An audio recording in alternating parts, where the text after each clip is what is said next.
This is the Everyday AI Show, the everyday podcast where we simplify AI and bring its power to your fingertips. Listen daily for practical advice to boost your career, business, and everyday life. Did DeepSeek's groundbreaking AI model really cost only $5-ish million to train? A new analysis says it costs way more. A new copyright ruling on AI dropped, but hardly no one noticed or paid attention.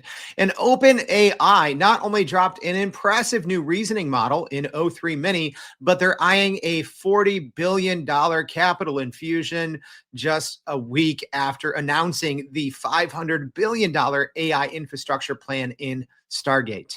Yeah, if you thought AI news was going to slow down, it's the end of December was ramping up, so we're going to have a slow fourth quarter. Absolutely not. There is so much to cover, and we're going to be talking about those three stories and a whole lot more today on Everyday AI. What's going on, y'all? My name is Jordan Wilson, and I'm the host of Everyday AI, and this thing's for you. It is your daily live stream, podcast, and free daily newsletter, helping us all not just learn AI, but how we can keep up with all this stuff that's happening, because it's AI is literally happening around the clock on the weekends when you sleep. Guess what's also happening? Me, our team, we are keeping you up to date, because it doesn't just help you to know what's going on. You have to know what actually matters and how it's going to impact your company or your career. So that's what we do most Mondays. We're back after a week or two off with our AI news that matters. So we are back for the week of February 3rd. And if you're new here, like I said, we do this almost every single Monday, going over the top news. One other thing, if you are brand new here, maybe checking us out on the podcast, thank you. Check your show notes for the link to our website. That's your new best friend in AI. It's youreverydayai.com. Go sign up for our free daily newsletter there. In our daily newsletter, we recap each show every single Monday through Friday, as well as there's now 400 plus back episodes you can go listen to, learn from the world's leading experts, all sorted by category. All right. Also, got to give one more shout out. Live stream audience, did y'all stick with our 2025 AI predictions and roadmap series? It is still highly relevant. A lot of things that we're going to be talking about today predicted this 2 weeks ago when we released it. So make sure you go listen to those on our website. All right. Without further ado, let's get into the AI news that matters for the week of February 3rd, 2025. So let's talk about the hot topic. All right. And FYI, y'all, I'm going to have a dedicated show on DeepSeek later this week. I intentionally took a lot of time on this. People were reaching out, Jordan, give us your take on DeepSeek. I said, nope, it's too soon. All right. But here's one of the reasons why. Apparently, according to a new report, DeepSeek spent maybe a little bit more than it was initially believed training their new models. So according to a new report, DeepSeek's hardware expenditure is estimated to be significantly higher than $500 million. And that's according to a new report by SemiAnalysis. So despite these reported high hardware costs, DeepSeek AI reported that its model training costs were only about $5.5 million. Yeah, pretty stark contrast between $5.5 million and every single other state-of-the-art large language model that's ever been trained, usually for about 10 to 20 times that cost. And obviously, when DeepSeek, with their both their V3 and their R1 reasoning model, when they said, hey, we only spent $5.5 million to train this model, the entire U.S. stock market went up in arms, lost more than $2 trillion in market cap in reaction to this news. Y'all, speaking of that 2025 AI roadmap, I warned you of this. I said this is going to happen, right? Before it happened. So I wouldn't pay too much attention to it, although I think Wall Street got tricked. I think journalists got tricked. I think your favorite social media AI person got tricked. Guess who didn't? Me. Yeah. Go back. You know what? I'm already starting out on a hot take Tuesday, even though it's the news that matters Monday. Go see who you follow in AI and go see what they said 2 weeks ago about DeepSeek, and then check back in with me in 2 weeks. I'm a former journalist, so I was not surprised that a lot of large news organizations essentially just copy and pasted what DeepSeek said and did not look into it, which is one of the reasons, among many others, that the U.S. stock market saw a huge swing. But the new report from Semi-Analysis highlights the substantial compute power needed for generating synthetic data, a key factor in DeepSeek's reported hardware spending.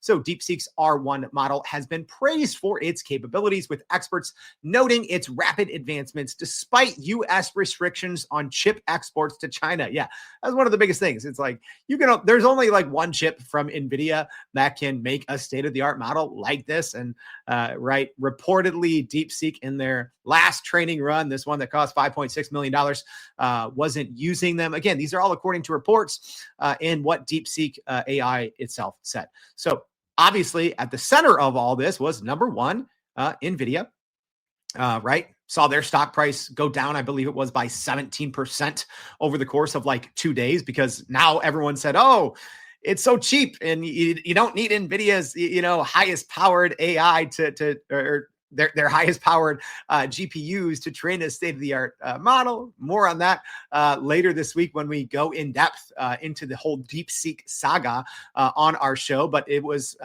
probably two of the companies in the spotlight, aside from DeepSeek, were NVIDIA and OpenAI, right? OpenAI, by far the leader in the large language model game, reportedly spent about $100 million training their old GPT-4 model. So they were kind of thrust in the spotlight. So OpenAI CEO Sam Altman acknowledged the quality of the DeepSeek model and emphasized the competitive nature of the AI industry. And also concerns obviously have been raised about the U.S. potentially lagging behind China in AI development. Another thing I told you was going to happen in 2025, we were going to see China leapfrog the U.S. And I called a lot of these quote unquote open source AI models Trojan horses. All right. So we'll see how that actually plays out. All right. Our next piece of AI news, obviously related, because this really shook up the entire U.S. economy, not just the AI, the generative AI space, the large language model players, big tech. No, the U.S. economy.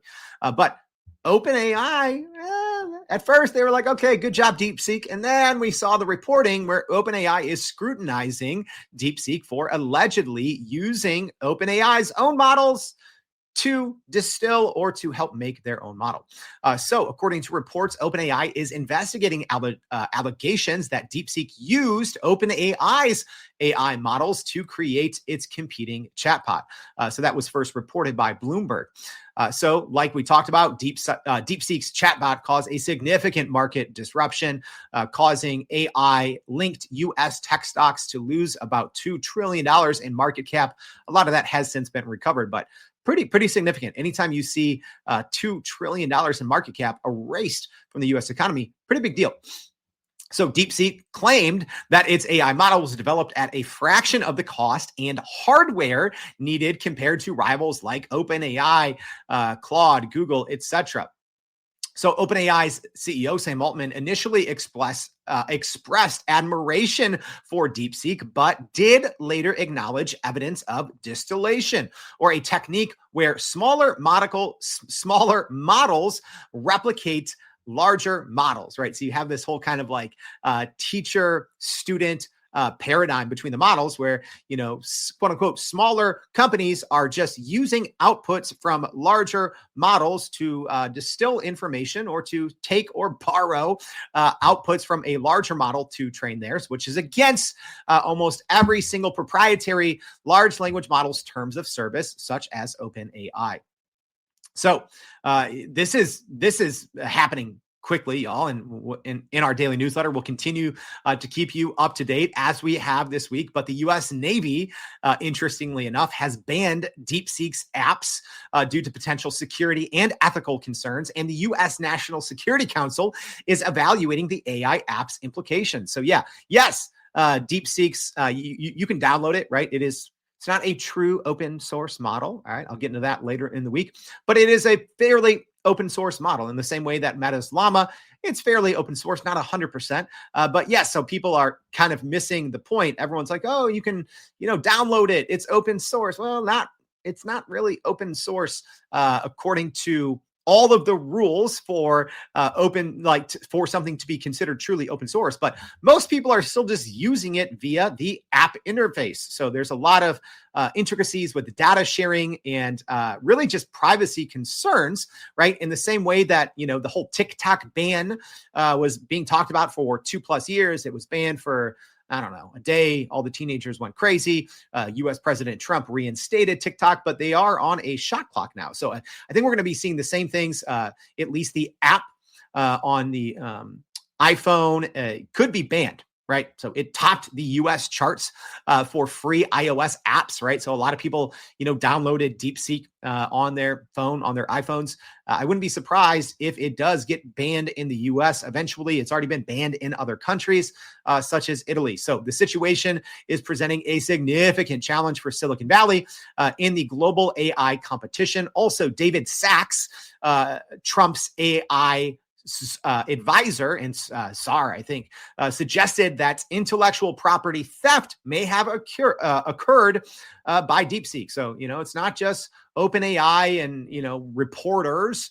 hinting at this. This is from now someone in Donald Trump's official government in an official government role, accusing DeepSeek of distilling from OpenAI's model, which is not legal, at least according to OpenAI's terms of service. And you might be wondering, okay, well, what's the big deal? Well, number one, most people aren't downloading this thing and running it locally. Number one. Number two, data privacy and concerns. It's a lot different, if you are giving your data, especially as a business, to a Meta, to a Google, to a Microsoft, to a OpenAI, right? Because at least here in the US, and I know we have listeners from all over the world, but I live in the US. The majority of our listeners live in the US. So I am putting this through that point of view.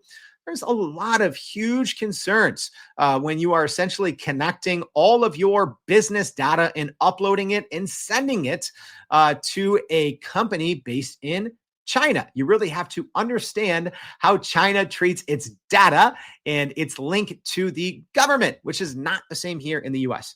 So more on that later in the week. All right.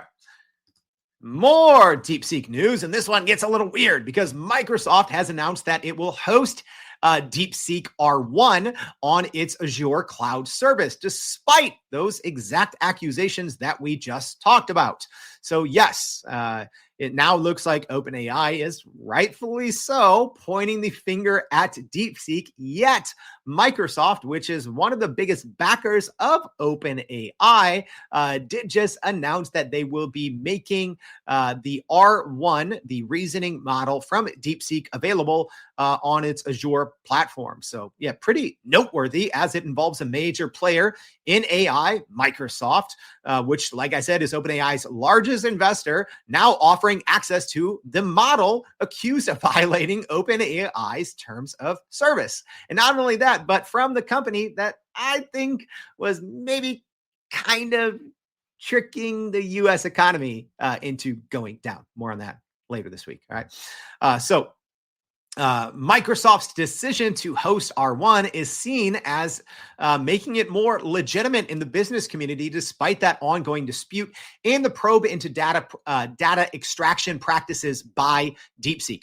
Also, Microsoft announced OpenAI's O1 reasoning model would be made available to even free users in Microsoft Copilot, enhancing Copilot's ability to address complex questions with their Think Deeper feature, which was previously only available to Copilot Pro subscribers. So yes, now you do have the O1 reasoning available to even Copilot free subscribers.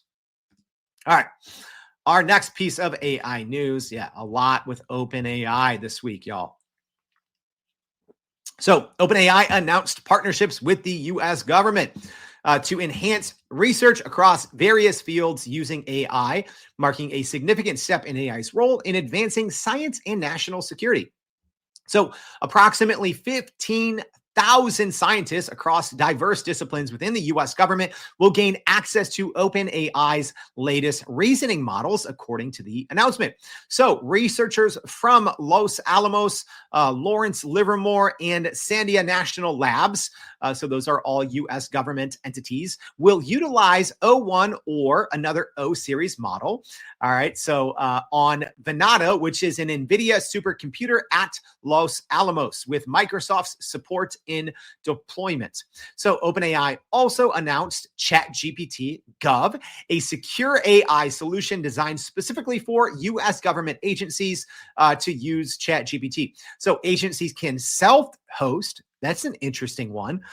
Agencies can self-host ChatGPT to manage security and compliance, reducing risks tied to handling classified information with external AI models. All right, moving on from OpenAI, at least for a couple of stories here. Google has announced the rollout of Gemini 2.0 Flash, which promises faster responses and improved performance for users on desktop and mobile platforms. So the update is currently more widely available on the desktop, with mobile users on the Google Pixel smartphone still experiencing the previous versions. So Gemini 2.0 Flash enhances tasks such as writing, brainstorming, and learning by providing a smoother user experience. The model also offers improved response to image inputs, although free users can only upload images and not other file types.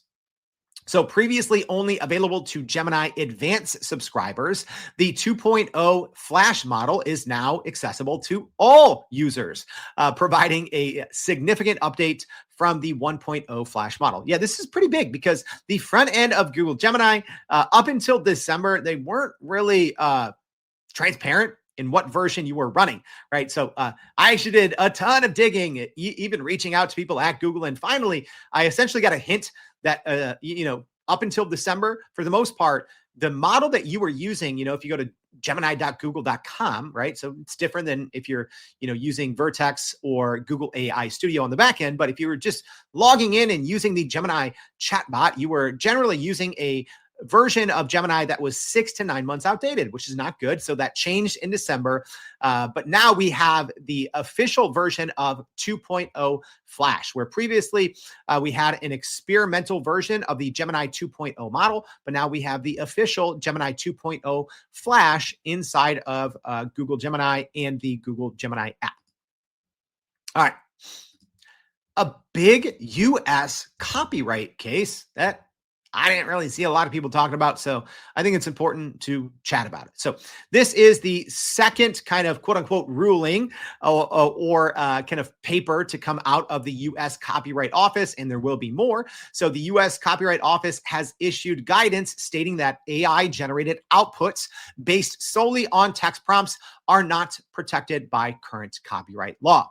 So this decision highlights the lack of human control in AI generated works, which affects their ability to be copyrighted. So this new report from the U.S. Copyright Office emphasizes that AI systems cannot hold copyrights, and users of AI systems are not considered authors of the AI generated outputs. So the unpredictability of AI outputs, as demonstrated by a Gemini produced image in the paper, underscores the lack of user authorship. So the office contrasts AI generated works with traditional art forms like Jackson Pollock's paintings, where human control is evident. So using AI as a tool to assist human creativity does not necessarily jeopardize copyright protection for the final human produced work. So yeah, this one's a little tricky, right? So what this report essentially said, if you're using a text only prompt, probably like, let's say you're using, Midjourney or, DALL-E, although I don't think anyone would be using DALL-E, although reportedly, according to OpenAI's AMA on Reddit, they are closer to releasing the successor to DALL-E. But regardless, if you're just using a prompt, right, to inside Midjourney or inside any of the Stable Diffusion models or inside Runway, right, inside a video platform. If you're just using a text output, it's very unlikely that whatever you produce, you will be able to copyright. All right. And in instances where there's a lot of kind of human back and forth and even human inputs, right? So let's say you create a piece of art by hand, and then you go in and enhance it with, an AI in painting from one of these programs, even from something like Adobe Photoshop, right? That's where it becomes extremely vague. I am not a huge fan of this ruling just because of the gray area.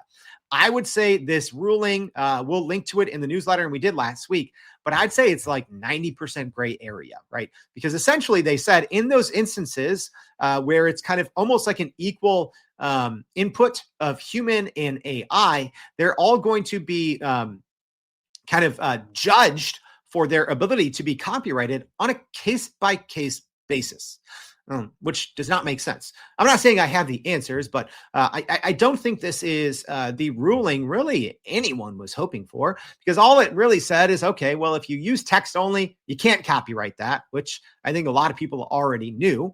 And then conversely, the only other kind of new piece of information that I think that we really got is, hey, if it's kind of equal parts human and equal parts AI, it's being tackled on a case-by-case basis. But the office allows for copyright protection in works that incorporate AI-generated content with significant creative modification. So, let's say if it's mainly human work with a little bit of AI, you might still be able to get that copyrighted, right?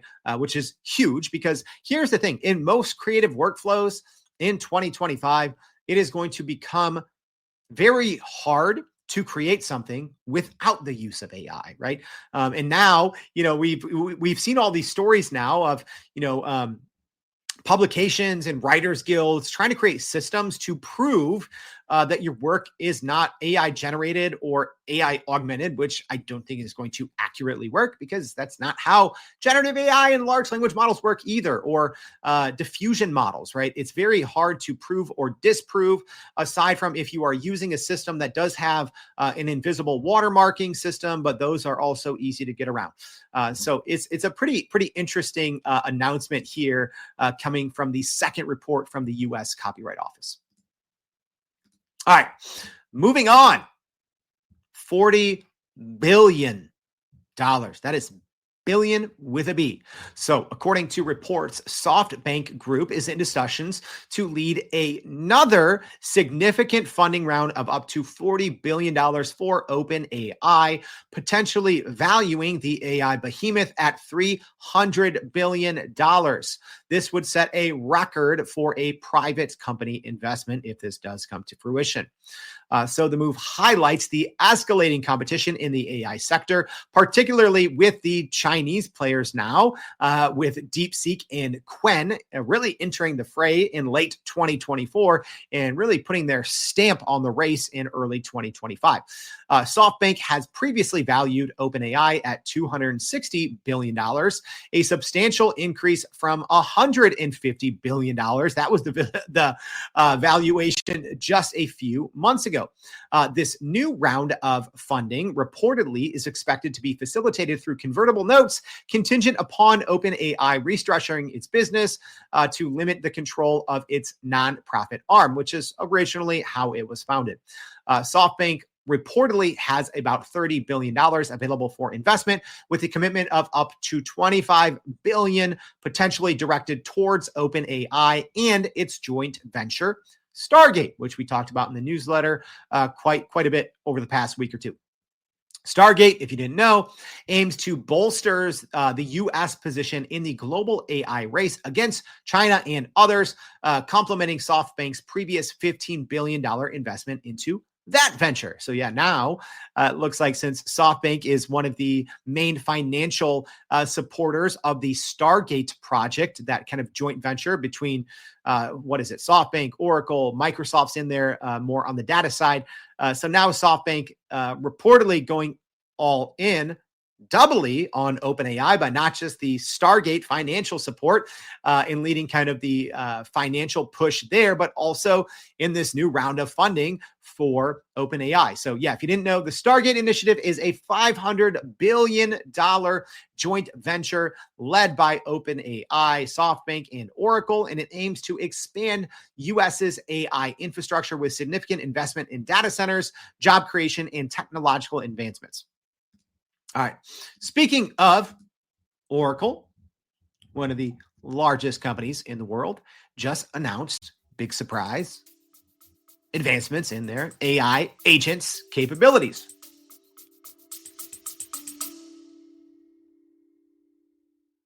Are you still running in circles trying to figure out how to actually grow your business with AI? Maybe your company has been tinkering with large language models for a year or more, but can't really get traction to find ROI on Gen AI. Hey, this is Jordan Wilson, host of this very podcast. Companies like Adobe, Microsoft, and NVIDIA have partnered with us because they trust our expertise in educating the masses around generative AI to get ahead. And some of the most innovative companies in the country hire us to help with their AI strategy and to train hundreds of their employees on how to use Gen AI. So whether you're looking for ChatGPT training for thousands or just need help building your front-end AI strategy, you can partner with us too, just like some of the biggest companies in the world do. Go to youreverydayai.com/partner to get in contact with our team, or you can just click on the partner section of our website. We'll help you stop running in those AI circles and help get your team ahead and build a straight path to ROI on Gen AI. So, Oracle has introduced new AI agents aimed at enhancing supply chain management during its Cloud World event in Austin. So the AI agents are designed to automate and streamline tasks for supply chain workers, improving efficiency and decision-making. Oracle's new AI agentic tools are part of the Oracle Fusion Cloud Supply Chain and Manufacturing Platform.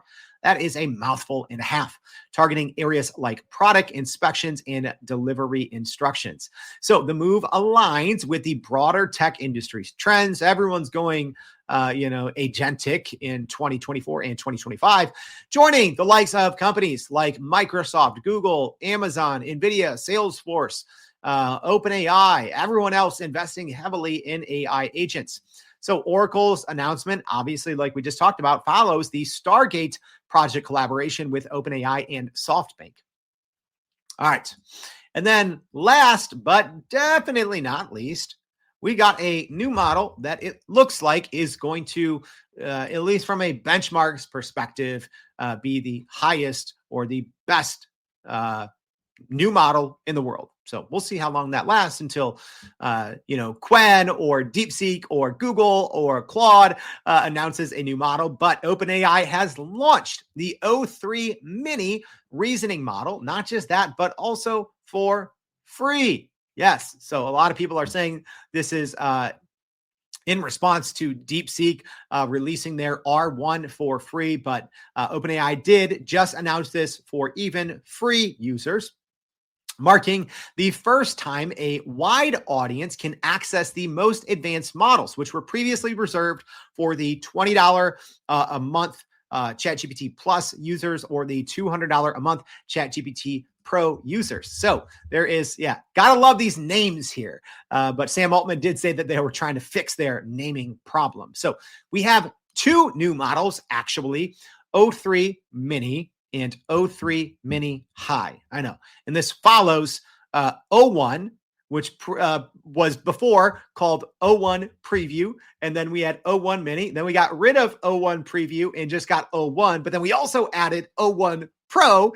We skipped O2 because of some naming rights over there in the UK from, I believe, a telecom company. And then we skipped to O3. But we don't have O3 Preview. We don't have O3 Pro, obviously, not yet. Instead, we have O3 Mini and O3 Mini High. Oh, gosh. Head scratcher. All right. Anyways, these models use the chain of thought reasoning technique. And Sam Altman did say that they are going to have a little bit more transparency in what is actually happening in that chain of thought or those reasoning steps. Like other models, have a little bit more transparency. OpenAI has been a little bit more closed off in showing everyone kind of exactly what happens underneath the hood, aside from a summary.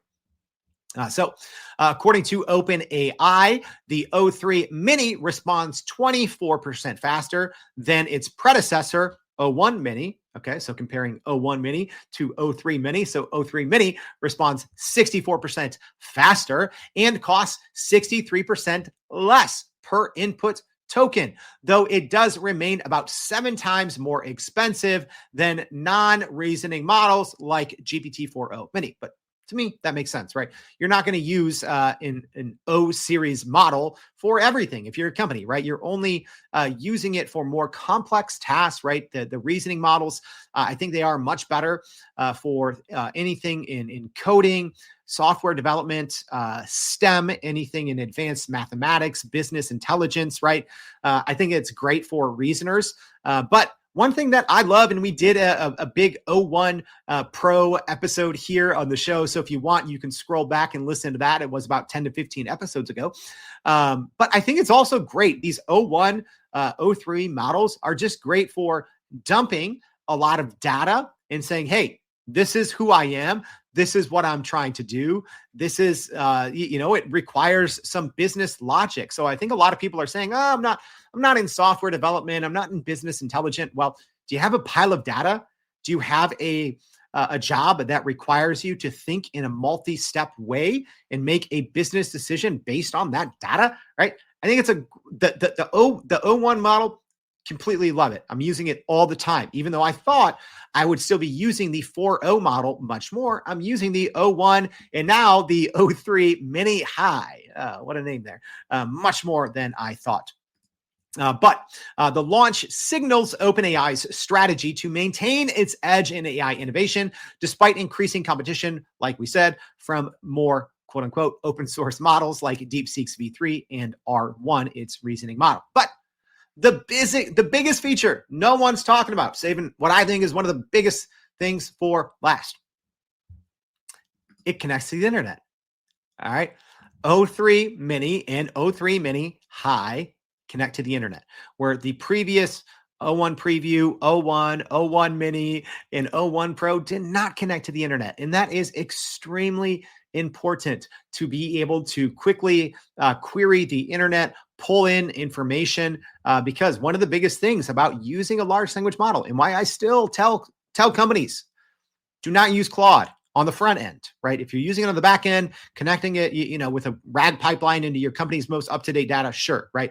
But so many companies are using large language models on the front end, right? They're going to chatgpt.com, claude.ai, gemini.google.com, right?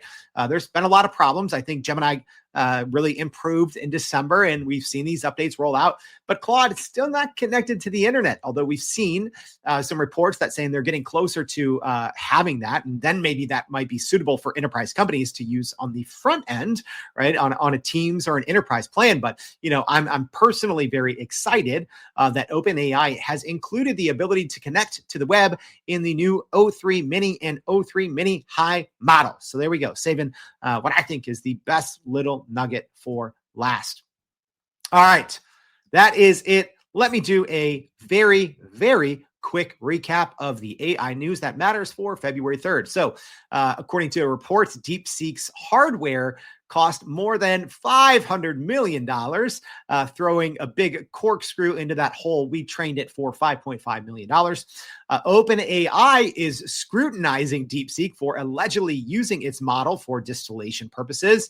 Despite all that, our next AI news, Microsoft is hosting that somewhat controversial model, DeepSeek R1, on its Azure platform. more OpenAI news. They partnered with the U.S. government, both for those 15,000 scientists and with ChatGPT Gov. Google has rolled out Gemini 2.0 Flash for free users and in the front end of Gemini as well. The U.S. Copyright Office kind of clarified AI-generated content's copyright status. SoftBank is reportedly eyeing a $40 billion investment in OpenAI, even on top of everything Stargate. Speaking of Stargate partners, our next piece of AI news, Oracle unveiled some AI agents for supply chain management at its Cloud World event. And last but not least, OpenAI did release its new reasoning model, O3 Mini and O3 Mini High, to even free users. All right. Was this helpful? I hope it was. All right.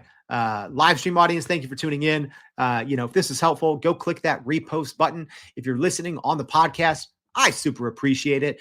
You make sure to check out our show notes, and more than anything, please check out our website at youreverydayai.com. Sign up because, like I said, so much happens in the world of AI, and it's hard to know, hey, should my company be using this model? How does this new news impact our department and what we're doing? Well, don't spend hours every single day trying to keep up. That's what we do. You can keep up in our free daily newsletter, youreverydayai.com. All right. Thank you for tuning in. Like I said, we have a big DeepSeek show coming at you this week. We're going to be covering the O3 model in more depth, and we're going to be tackling Operator as well, OpenAI's agentic AI system. So huge lineup of shows this week. I can't wait. Thank you for tuning in. Hope to see you back tomorrow and every day for more Everyday AI. Thanks, y'all. And that's a wrap for today's edition of Everyday AI. Thanks for joining us. If you enjoyed this episode, please subscribe and leave us a rating. It helps keep us going. For a little more AI magic, visit youreverydayai.com and sign up to our daily newsletter so you don't get left behind. Go break some barriers, and we'll see you next time.